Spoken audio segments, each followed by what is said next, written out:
This is episode 101 in our road to Unicum, and today I review the Centurion 7-1. This was my second tier 9 tank that I acquired in the game. It's actually my most played. I have over 850 battles in it, and it's interesting to come back to it after it was buffed a couple years ago in terms of both the top speed, pushing it up to 50 kilometers an hour from 40, which was a huge improvement. It doesn't mean that the tank is fast, but at least it offers better ability to escape from heavies and to flex around the map. And the turret armor was also improved. So for the most part, the left and right edges of the turret and the top edge are at auto bounce angles. And the only place on the turret face that is pennable, and when I say pennable, it's still 255 millimeters of effective armor, are the turret cheeks that are just outside of the mantlet. The mantlet itself is really strong and you're unlikely to get penned there. You can get penetrated through the cupola, but it's such a small, slim target. Like, unless someone's aiming really well or unless you're sitting there stationary, it's kind of hard to hit. Now we're going to look at two battles in this video. This first is a tier 10 cliff battle, and then we're going to look at tier 9 Fjords, and in both maps you're going to see me make really good use of the superb max gun depression of minus 10 degrees along with the strength of the turret. Now I do need to be careful here. I'm playing the western end of this middle ridge. This is a tremendous position to play if there are no arties on the map. If there's one arty, I'll play that side of the ridge as long as I'm not getting meaningfully targeted by arty. If the arty is going to be taking a lot of shots at me, then I've got to be careful.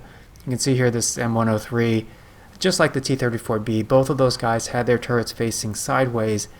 And in the case of the M103, I get it. He was probably looking over at our Lerva, the T-44-100 on our side. But in the case of the T-34B, if you're going to cross a gap like that, you should, while you're doing that, turn your turret towards incoming fire so you have a better chance to bounce the shells. It is really dangerous to cross after positions have been established, and you have to cross open ground and will likely get spotted, especially when there's already in the match. And you'll see their 183 make that mistake later. I've got to be careful here. I don't want to get caught in a 2 versus 1, especially with the second of those tanks being an autoloader, because they could potentially clip me out.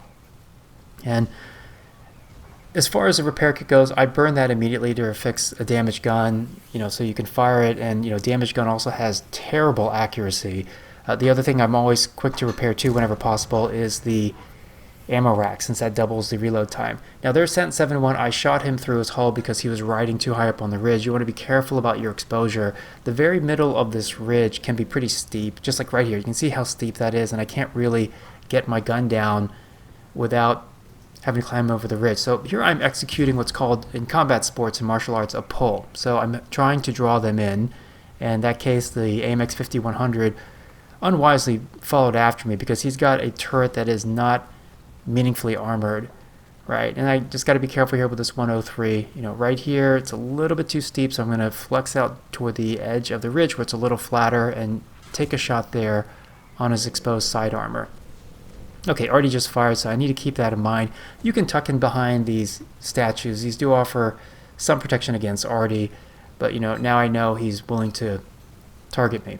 And then again, I catch the Centurion. He's been playing this part of the ridge. He wasn't looking at me. His gun was pointed to my left, right? And since I'm moving up the ridge aiming at him, it means I'm going to be more likely to be aimed in and ready to fire as compared to him. And then I'm going to move up here just to see if I can help finish off this M103 who was tracked by our arty, and then I put a shot through his cupola, which is the main weak spot when that turret is facing at you directly. If the M103's turret is slightly angled to the left or right of you, that's a really easy penetration. And then their 183, he's pushing up to the mid-ridge too late in game, especially when he's having to cross open ground in a fairly slow, poorly armored tank, and even more so because he doesn't have any mediums or heavies at this middle ridge anymore to brush me off so I can't spot him.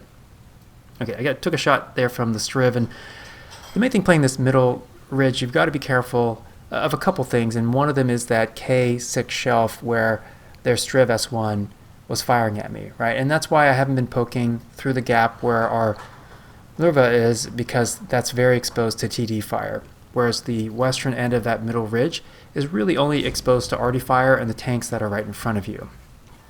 And this position I'm in right here is pretty strong, so if they manage to win the eastern side of the map and get to where their 430U is, where he's on that slope, that's a very strong position for him because he can remain hull down and spot our tanks and get flanking fire. Like if I stayed where I was back on the middle ridge, a square to the west of me, he would have shots at my side or rear. So I can't stay there, and then I don't really have a shot here. I guess I could switch over to high explosive since the 7.1 has a really good high explosive round, 480 alpha, but 105 millimeters of penetration, which is unusually good. And there are some, generally, like, you don't want to fire high explosive against well armored targets unless you don't really have a better choice. And in this case here, the T-30 is looking to my left. He's got a really slow turret traverse, a very poor handling gun, so I know that I can sneak up there for the kill shot with pretty low risk.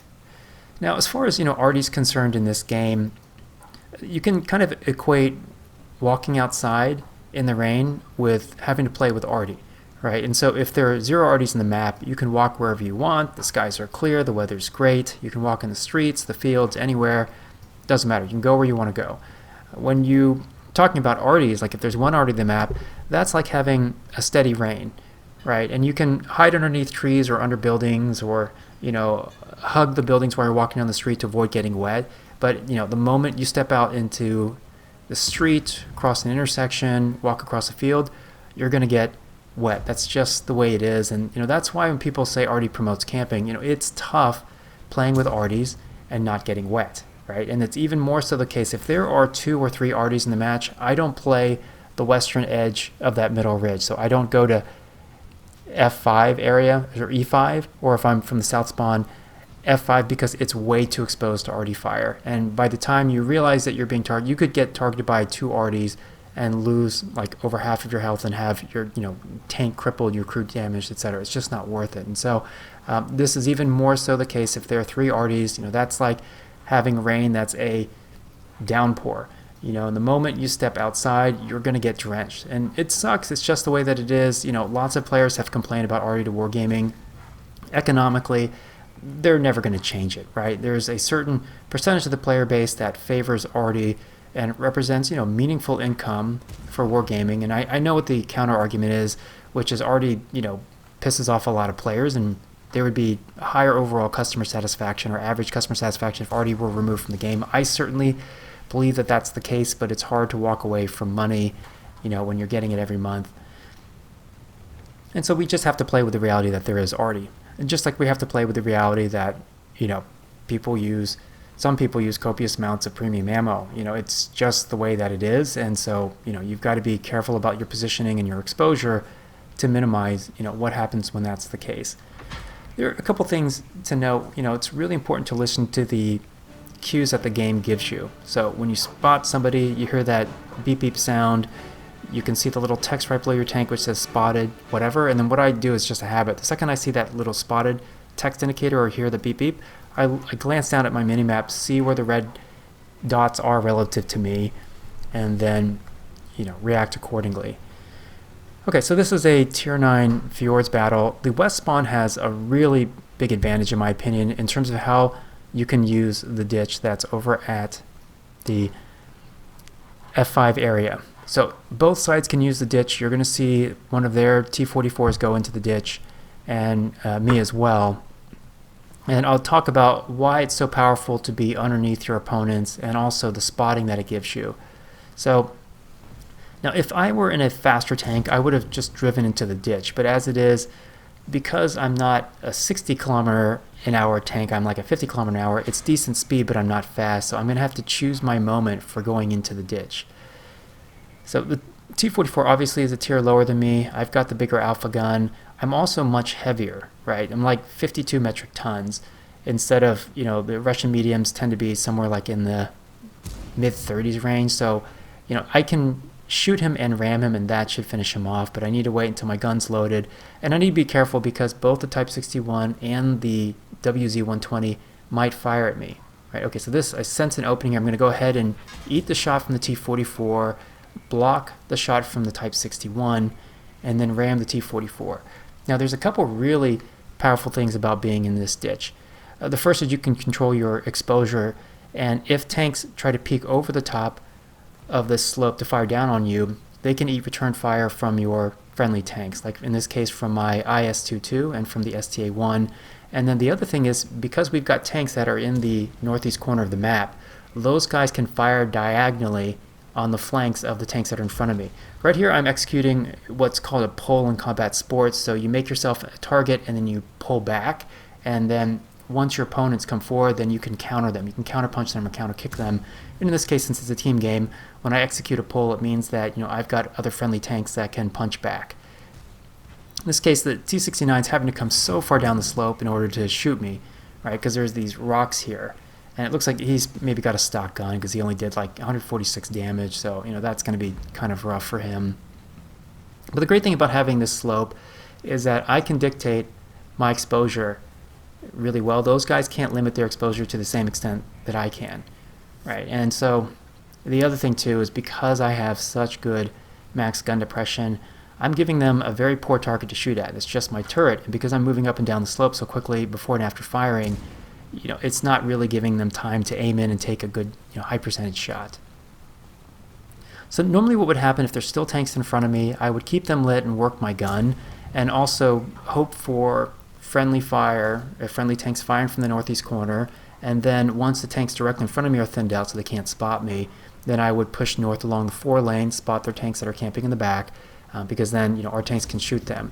Now if they have tanks that are in the northeast, I would stay on the slope and fire northeast until we thin them out, right? And the basic, it's a super easy common sense principle, but you basically want to thin out those easy targets that you have good percentage shots on that are low risk for you, thin out the enemy, then move to the next position, right? Like really, a battle in World of Tanks really is a set of small engagements that you want to win each engagement and chain them together to gain map control, right? And so this match played out pretty well in our favor, just like the last one. The last match on Fjords, I played that mid-ridge, and then here, by getting into the ditch at F5, I was able to create a lot of opportunities to deal damage. And their 40T, notice that as soon as he was spotted, there was the sound, the text that says spotted, lower 40T.